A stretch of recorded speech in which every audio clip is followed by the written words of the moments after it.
mula Baclaran hanggang dito sa may Dolomite Beach. Ayan nga pong na nasa likod ko na nakikita nyo. Welcome muna nga pala sa inyo lahat mga kapatid. Mga ako vlogger, mga kawakas small YouTubers. Hapon na to, nandito ako ngayon sa Ross Boulevard sa Dolomite Beach. Guys, ito po nakikita nyo. May mga ngilan-ngilan po ritong namamasyal at mga nagpipicture. Ayan po sa baba, ayan nakikita nyo. Ayan. Ito po ngayon mga kapatid ang sinasabi nilang Dolomite Beach dito nga po sa Ross Boulevard mga kapatid. Bago ko po ipagpatuloy ang aking vlog sa hapon na to, shoutout nga muna pala sa GC ko, kay Larby at doon at sa'yo, mega love shoutout sa'yo. Ganon din sa'yo kapatid na Rainy Rio, mega love shoutout. At sa'yo Ma'am Tuning TV, mega love shoutout. Ganon sa'yo Jera Abellano Vlog, mega love shoutout sa'yo kapatid. At sa lahat ng member ko sa akin live stream, mega love shoutout sa inyo mga kapatid. Yan. Yan guys, may nagpipicture taking. Ito po ang lugar kung saan po yung sinasabi nilang Dolomite Beach mga kapatid. Ayan. Sa Ross Boulevard po ito mga kapatid, kung napapansin nyo po, ayan. Nandito pa ako sa taas sa may tulay kasi sarado po ang pinaka beach mga kapatid. Itong way na to, ayan po ang papuntang Baclaran, papunta pong ganoon. At ito naman po ang way ng papuntang Luneta, Monumento, Recto. Kaya po, ayan pong lugar na yan, pababa na yan ang kalsada na yan.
Subscribe ang aking YouTube channel, Ricky Oguragon Vlog. Paki-like, paki-share at paki-pindot na rin po ang notification bell para updated po kayo sa lahat na aking gagawing videos mga kapatid.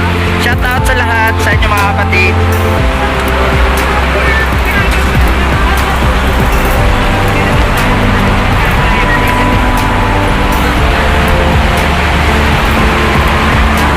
Mainit lang kapag mga kapatid talaga sa hapon na to. Nagtsaga po talaga ako maglakad mula dito sa Baclaran hanggang dito sa lugar na to sa Dolomite Beach na sinasabi nila na pinagmamalaki nila at malaki naman po talaga ang pinagbago ng lugar ng Ross Boulevard.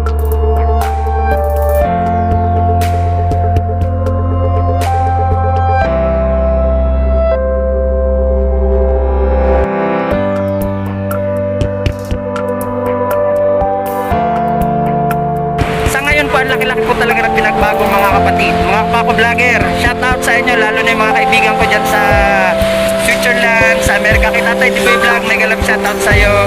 Kay Ma'am Mila Prime, mega love shoutout sa iyo sa Switzerland. Kay Tuning TV, mega love shoutout sa iyo sa Australia. At kay Dijin Channel, mega love shoutout din sa iyo sa Australia. Mega love shoutout sa inyo mga kapatid. At sa iyo kapatid na Rainy Rio, mega love shoutout. Na nandiyan ka na sa Bisaya. At ganon din kay Miray TV, mega love shoutout. Ganon din po sa iyo kapatid na Ikat Kadoba, mega love shoutout sa iyo, shoutout sa inyo lahat mga kapatid.